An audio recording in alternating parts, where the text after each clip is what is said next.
And here it is. Nice white color, I like that. Looks pretty good. That's where the camera connects right up there. Then the charge port and stuff should be under here. If I get this little flap open, I'll do that in a little bit here. Actually, there we go.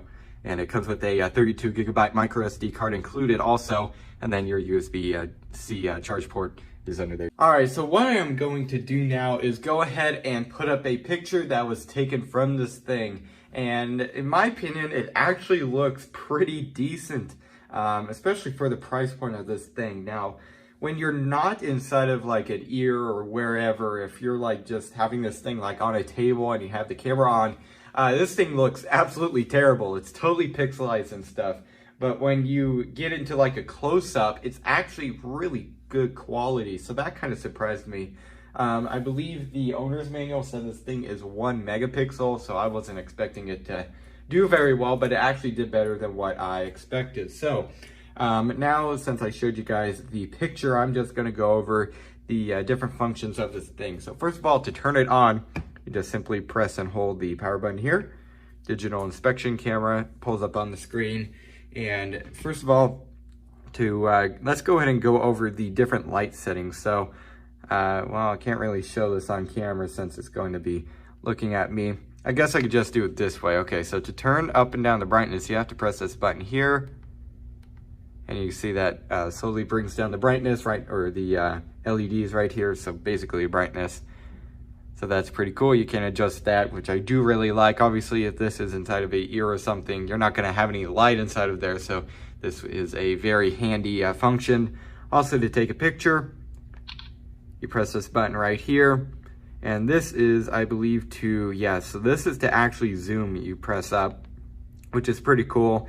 And then I believe this button, this button just flips the screen, which is pretty interesting.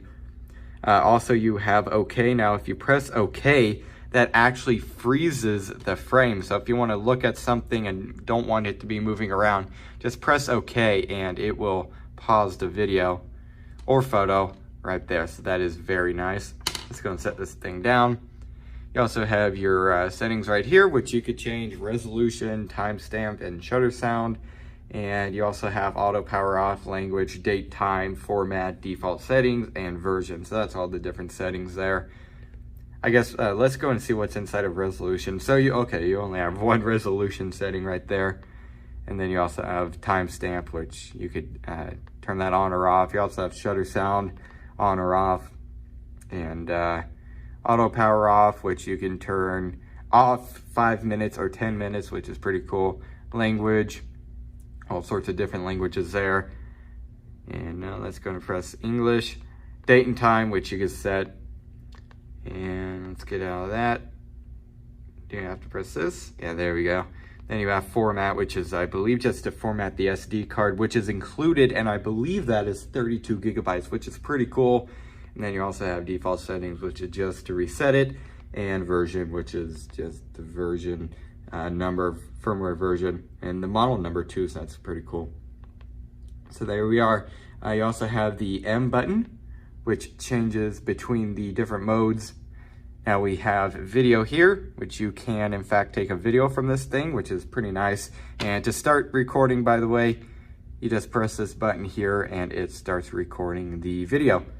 Let's go and stop that. And then the other mode button, this is to go through your different photos and your different videos that you've already recorded. And then if you press that again, it just goes right back to the photo mode, sorry. So you have photos, you have videos, and then you can basically do a playback and see your different photos and your videos and so on. So pretty cool. I would say it functions pretty well. Photo footage, I guess you could say, is pretty decent too. It kind of surprised me again. And you guys can kind of see, like, this thing just sitting on a table. I mean, it's totally blurry. You can't see anything, but it only has good quality when it's a close-up. So I'd say for the price, this thing seems pretty solid. So guess what I'm going to do now is go ahead and stop this clip, and I will give you guys my final opinion.